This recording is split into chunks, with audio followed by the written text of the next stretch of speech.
And here we are. It's Friday night. It's Animal Week on Car Con Carne. I'm James Van Osel. That over there, that's Ann Dieter. She is the president of Harmony House for Cats. Car Con Carne is sponsored by C&H Financial Services. I also want to mention before we begin, there is a brand new Car Con Carne t-shirt. It is the Care Con Carne t-shirt, a sign of the times. All profits made from the sale of that shirt design go to Hope for the Day. I've done a couple things with Hope for the Day since the pandemic started. I know a lot of my friends are out of work, struggling, hurting, no pressure, but if you're able to help, awesome. My friend Giorgio made the design. I think it's pretty awesome. It's on the front page of carconcarne.com and also in the new merch tab of the navigation. So as I mentioned, that right there, that is Ann, and she is the person in charge of Harmony House for Cats. And let's just start at the very beginning. Give me or walk us through the history of Harmony House for Cats. Harmony House started, like many other rescue groups, as foster homes only in 1970. And then we bought our first building in 1978. And that was at Wrightwood in Southport in Chicago. And we were the second shelter to be cageless for cats and kittens, which it really was a good opportunity when it came to adoptions. You could just sit, they could play, they could run around, bring the whole family. Back in 1978, that was a very big new concept. I'm it sure. was just Treehouse and us doing cageless. Well, I was going to say, I mean, I'm doing these interviews every night this week. Animal welfare is definitely more of a top of mind thing. There are more people taking care of animals and looking out for animal welfare. Was it wildly different 3-4 decades ago when you started out? It was just Animal Care and Control, the Anti-Cruelty Society, us, Treehouse, and back then they were called Felines Inc. instead of Felines and Canines, and then the Animal Welfare League. What's incredible right now, Chicago has, besides brick and mortar and then rescue groups, I believe 35 to 40 rescue groups in Chicago. We are, the animals of Chicago are very, very lucky to have so many people advocating for them. So sorry, you were talking about starting out in the 70s, brick and mortar. Where do we leave off? Oh, so we had the place on Wrightwood in 1978. We moved to Kedzie near Addison in 1988. Again, kind of think of a normal 2-flat, and you've rehabbed the rooms and there's screen doors on the outside of them. But our newest place on Elston, which is near Diversey, has a lot of eco-friendly features and technology, and a lot of big picture windows for the cats, and a lot of rooms for them to run around and play in. We've been there since 2012. Well, let's talk about that facility. I mean, just reading about it, it sounds state of the art. 3 adoption playrooms, 3 admission rooms, 4 special needs suites, a medical ward, and a treatment room and a conference room. It's eco-friendly. This seems like a very mindful effort, getting that together and building that for the welfare of these cats. Well, and it also is the gift of just one donor. It was this person's concept.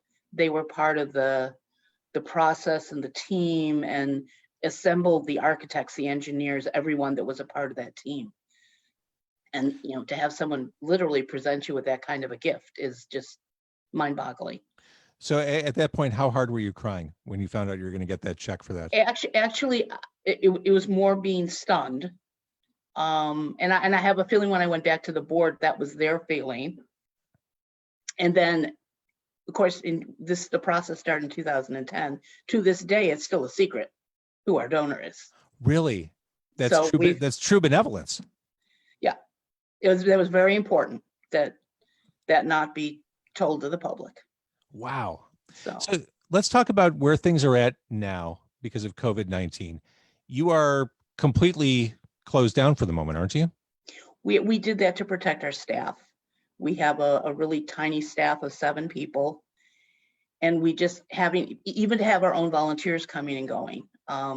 We just thought would be unsafe for them as far as getting sick. Sure. So they're the ones caring for the animals. Our volunteers come by and look in the windows at the cats because they miss them. I bet. Which is why we do Facebook Live. And you do that every Saturday? Every Saturday at noon. But I even say, I said, look, even us board members, we can't come over either. It's just the staff members. And they're doing a phenomenal job. And, they're carpooling again to get off the CTA, so there's no exposure to anything. And people are like, oh, you shouldn't be that scared. And I was like, well, no, COVID-19 scares me. Yeah. It scares all of us. And it should. This is a pandemic. That's the right approach. So obviously, you're shouldering a lot as the world is what it is right now. How can people help? I would say, if you go to our website, of course, there's ways to donate. For many people, if they can't donate right now, you can share, share posts, share activities coming up. At this time of year, we'd normally be very busy with events, and like many groups, we've either canceled, moved them, come up with other ideas, and everything, it's just this kind, it's being in limbo right now, and seeing how things are going. But we're trying to be just connected to people and staying in touch with people and let them know we're still here. And when we reopen, adoptions will be different. Even volunteering might be different, because while those, larger adoption rooms are large, all the smaller suites are about the size of a typical bedroom. So we would have room for, say, one adoption counselor, and then, say, if it's a couple or a family, social distancing is going to be a challenge at first. For everybody, again, but yeah, for sure. Something we're looking at. For sure. Life is going to change. Yeah, more and differently. What is it about cats that you love so much? Well, I always say to people, are you cats or dogs? And I was like, I love all animals. But the cats, there's so many different personalities, and they're just, it was actually, I came to Harmony House as a staff member, back in 1980. That's how I met them. And then after I left for a different job, I've been a volunteer ever since. So it's just been a part of my life, and I'm equal opportunity for all animals. I haven't had a cat in my house for a little while. I do miss the 2 a.m. wake ups where I had two cats. They'd run high speed around the house, run across me asleep in bed, like pounce on my chest, and then eventually land on my head. It was like, just no matter how hard I was sleeping, I knew that at some point in the night I'd be awoken by cats, which was endearing in its own way. Well, but then I assure people that we might be able to find you a cat that won't do that. So most of my cats exist. They do, because my one kitty, Vinny, did that all the time. But I've had other cats that sleep fabulously at night, which, people are like, wow, did you train them? And I was like, no, they came that way. Luck of the draw. But like in my case, I tend to adopt middle-aged cats. I don't tend to adopt, new ones. Mm-hmm. So I want to thank Chris and Denise and Stephanie and Mike, John, Greg, Christina, another Jeff, Aaron, John, Mark, Molly Jean, and Mike, all for watching on Facebook Live. And okay, the website for Harmony House for Cats is HH for Cats, spelled out HHFORCATS.org.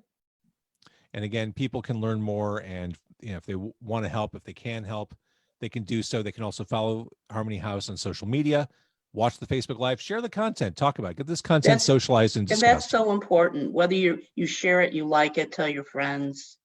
As I say, if it's a difficult time, you can't give money, that's okay. And send out good mojo. We like good mojo. That's it. It's like I said at the beginning. I'm doing these shirts for charity. I know that people are on hard times. I am too. We all are. I get it. Talking about it, getting the word out about things is every bit as important, especially now. We have nothing but time to talk. So let's talk, let's share. And thank you so much for doing this. I appreciate the work that you do, and I hope things get to normal soon enough and you can get back in the facility and get back to the business of matching cats with people who will take them to forever that's homes. The plan. Wonderful. We can't wait to do it. I want to thank everyone for watching on Facebook Live. I appreciate you. Thank you for doing this on your Friday night.